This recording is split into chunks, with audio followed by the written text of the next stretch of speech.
여기 앉아요.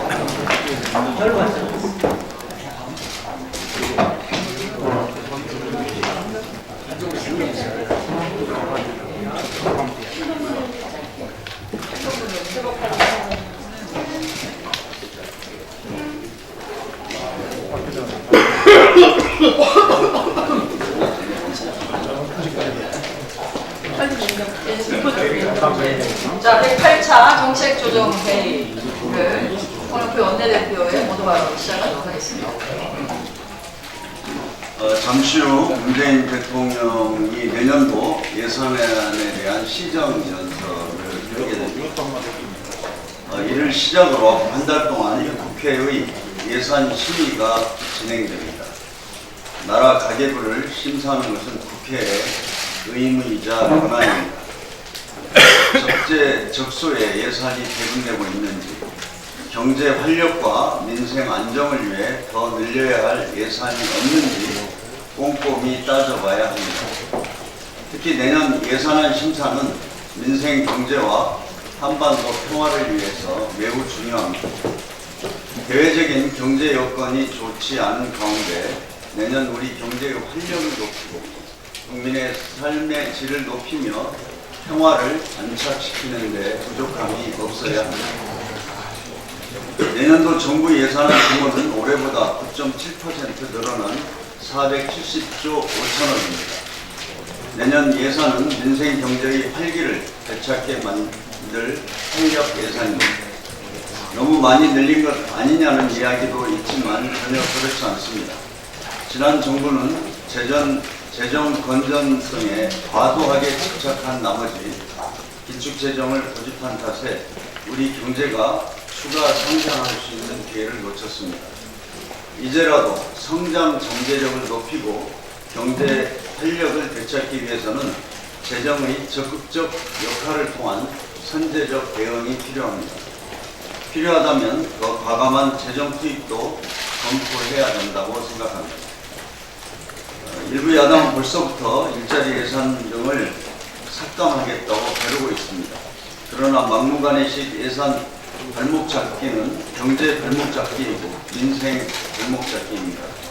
당리당략을 떠나 오로지 국민의 삶과 나라 경제를 잘 되게 만드는 것을 예산 심의의 기준으로 해야 합니다.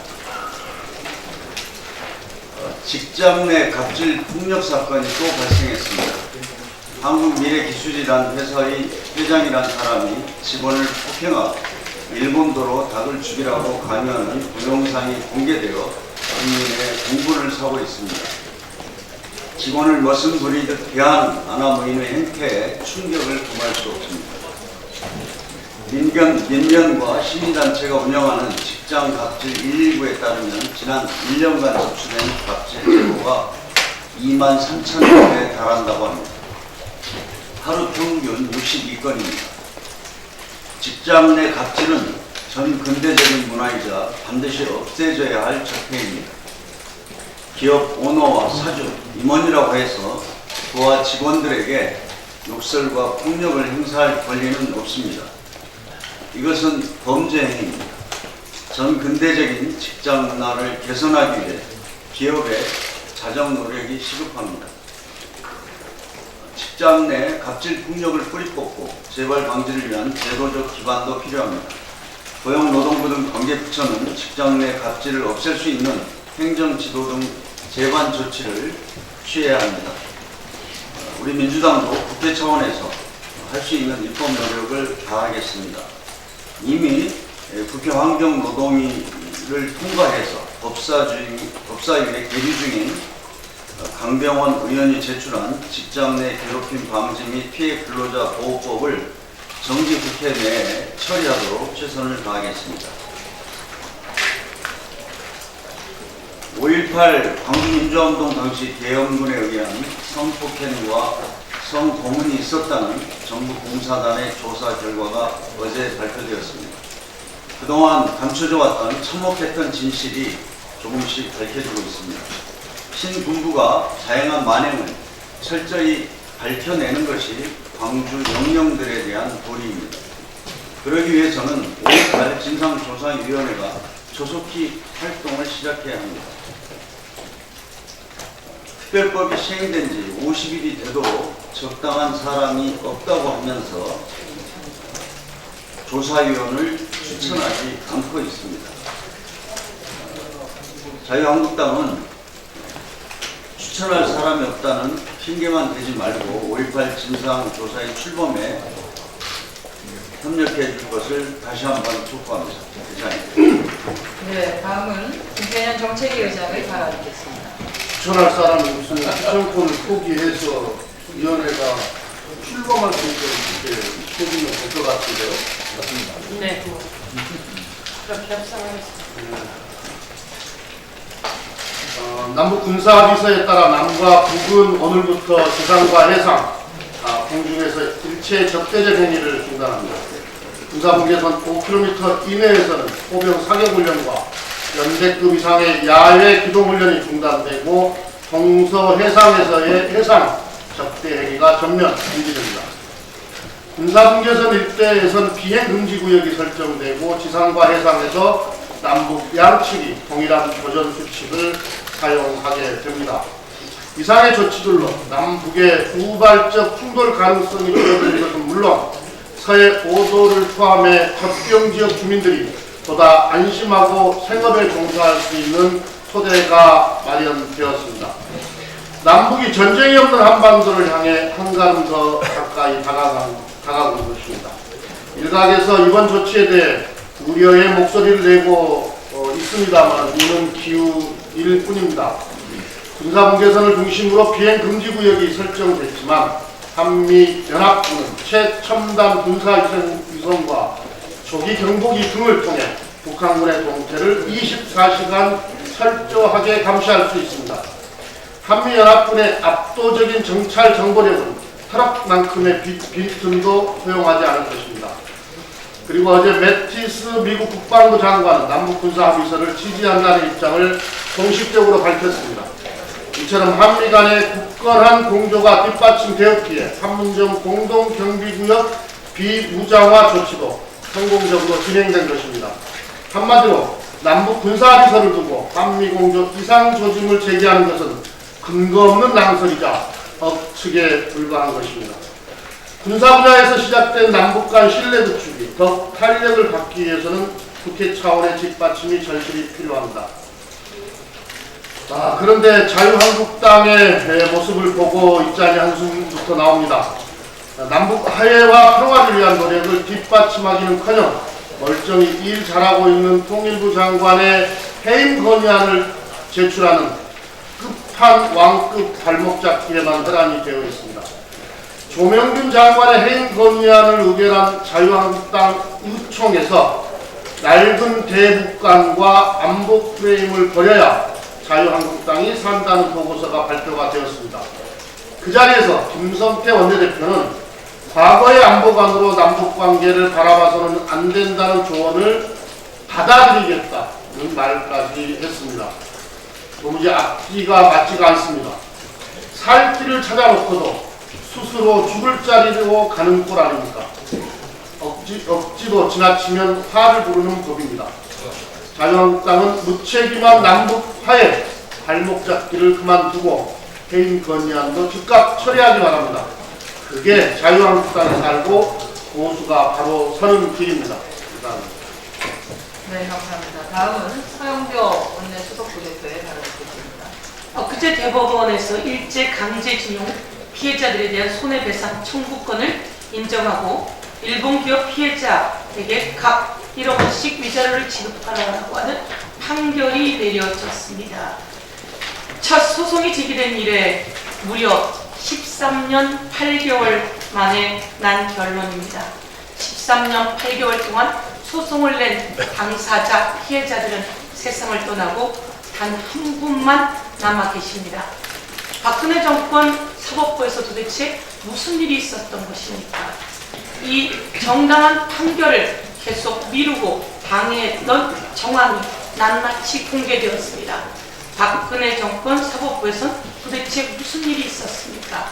책임을 져야 할 것입니다. 국가가 1980년에 있었던 5.18 광주와 민주 운동 당시 계엄군 등이 저지른 잔혹한 성폭력 범죄 일부를 공식적으로 인정했습니다.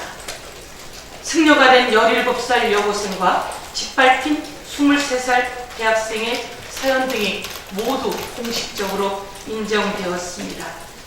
전두환 정권의 만행, 그리고 그것을 지속적으로 은폐해왔던 전 정권, 이제 진상규명을 제대로 해야 할 때입니다. 그런데 5.18 진상규명위원회가 출범도 못하고 있습니다. 왜냐하면 자유한국당이 구성을 미루고 방해하고 있기 때문입니다. 자유한국당 당장 구성 5.18 진상규명위원회 위원 명단을 제출할 것을 다시 한번 강력히 촉구하고, 그 명단을 더 이상 제출하지 않는다면 조직적이고 정당 차원에서 방해하고 있는 것이다, 이렇게 규정될 수밖에 없습니다. 이상입니다. 네, 감사합니다. 다음은 신동근 원내부대표의 발언입니다. 예, 신동근 의원입니다. 그 유소영 대법관이 오늘 임기를 마치고 퇴임을, 김소영 대법관이 오늘 임기를 마치고 퇴임합니다. 대법관 공백이 없도록 하기에 대통령은 10월 16일 김상한 대법관 후보자 임명 동의안을 국회에 제출했습니다. 인사청문회 법상 임명 동의안이 제출된 날부터 20일 이내에 인사청문회를 마쳐야 함에도 불구하고 자유한국당이 인사청문 특별위원 명단조차 내지 않아 전혀 진행이 되고 있지 않습니다. 고의적인 법 위반입니다. 자유한국당은 7월 말에는 대법관 후보자 3명의 인준 표결을 일부러 늦춰 대법관 운영의 파행을 초래했습니다. 얼마 전에는 또 헌법재판관 3명의 인준 표결을 일부러 늦춰 한 달 동안 헌법재판관 회의가 열리지도 못했습니다. 그래도 그때는 인사청문회라도 하고 표결을 질질 끌었습니다. 이제는 아예 인사청문 특별위원회 구성도 응하지 않는 신종수법을 선보이고 있는 것입니다. 대법관과 헌법재판관 인사청문회와 국회 본회의 표결은 대통령과 사법부에 대한 견제를 위해 국회에 부여한 헌법적인 권한과 의무입니다. 국회가 행정부와 사법부에 대한 견제 권한을 행사하지 않는다면 그 존재 이유를 잃어버리는 것입니다. 자유한국당 도대체 왜 그러는 것입니까? 국회 정치개혁 특위 설치도 진작 합의했는데 자유한국당이 얼마 전에야 특위 명단을 제출해 이제 활동을 시작했습니다. 아까 다른 의원님들이 말씀하신 것처럼 5.18 진상조사위원회 명단도 제출하지 않아 법이 시행된 지 50일이 지났음에도 불구하고 활동하지 못하고 있습니다. 이 정도면 저는 상습적인 수준이라고 생각합니다. 김성태 원내대표님, 강국히 부탁합니다.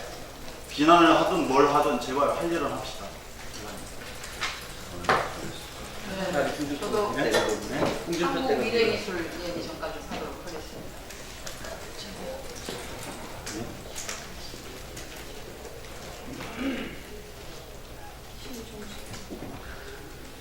무엇을 상상하든 상상 그 이상, 갑 중에 갑. 드디어 점수가 난 기업주가 나왔습니다. 최근에 보면 기업주들이 서로 경쟁하듯이 누가 더 갑질을 잘하는가에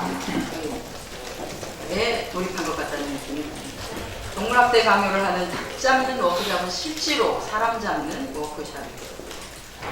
한국 미래 기술, 사실 좋은 단어 다 갖다 쓴 회사 명의거든요.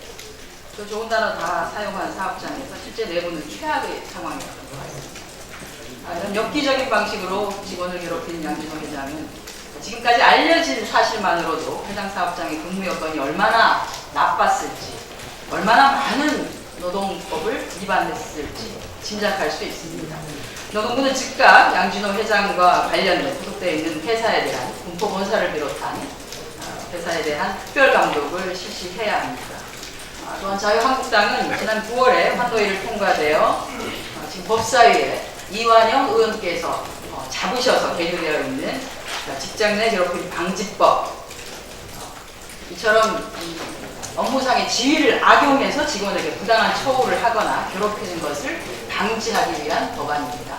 이번 9월 국회에서 반드시 통과될 수 있도록 협조해 주시기 바라겠습니다. 이상입니다. 이상으로 정책조정회의에 공개를 마치고 비공개로 전환하도록 하겠습니다. 여러분의 협조